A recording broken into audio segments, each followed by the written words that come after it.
Juodos akimirkos. Jos ateina be įspėjimo, lyg audra užtemdanti visą dangų. Jos uždengia mūsų mintis, mūsų širdį.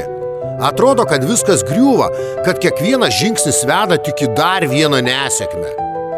Nusivylimas tampa nuolatiniu palydovu, o tikėjimas lyg silpnas atgarsis vos girdimas kažkur toli.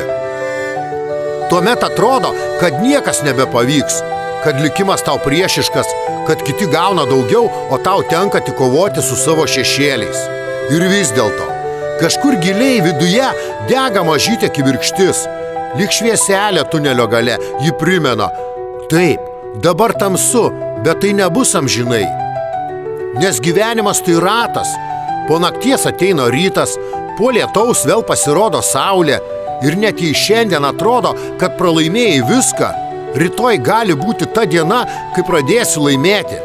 Laimėti prieš save, prieš baimės, prieš nesėkmes. O kai ateis ta akimirka, kai pagausi savo sėkmę, savo laimę, suprasi, visa ši tamsa buvo kelias. Sunkus, skaudus, bet reikalingas. Nes tik per tamsą mes išmokstame įvertinti šviesą. Tik per nesėkmę suvokiame, kas yra tikras džiaugsmas.